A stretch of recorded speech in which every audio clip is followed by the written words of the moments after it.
আসসালামু আলাইকুম। যারা নতুন বেকিংয়ে চকলেটের কাজ করে তাদের বেশিরভাগদেরই কোশ্চেন থাকে, আমি চকলেট কিভাবে সংরক্ষণ করে রাখতে পারি। তাদের সুবিধার্থে এই ভিডিও করা। সর্বপ্রথম চকলেট বের করার পর বাকি চকলেটে যেন বাতাস না ঢুকে তা লক্ষ্য রাখতে হবে। এর জন্য চকলেট বের করার পরে চকলেটের প্যাকেটের বাকি চকলেটগুলোকে প্যাকেট সুন্দর করে মুড়িয়ে নিতে হবে এবং চকলেট প্যাকেটটি অবশ্যই পিন করে রাখতে হবে, ফলে সহজে বাতাস ঢুকতে পারবে না।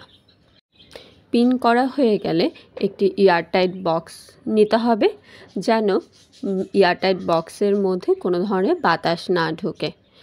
এর ফলে চকলেটগুলো দীর্ঘদিন সংরক্ষণ করা যাবে। চকলেটগুলো এয়ারটাইট বক্সে রেখে একটি নর্মাল টেম্পারেচারে, ঘরে নর্মাল টেম্পারেচারে রাখলেই হবে। আপনারা চাইলে খাটের নিচেও রাখতে পারেন। চকলেটগুলো কখনোই ডিপ ফ্রিজে অথবা নর্মাল ফ্রিজে রাখা যাবে না, তাহলে চকলেটের কাজ করা খুবই কষ্টদায়ক হয়ে যাবে এবং চাইলে চকলেট দিয়ে কেকের টপার তৈরি করা যাবে না। সবাইকে অসংখ্য ধন্যবাদ আমার ভিডিওটি দেখার জন্য।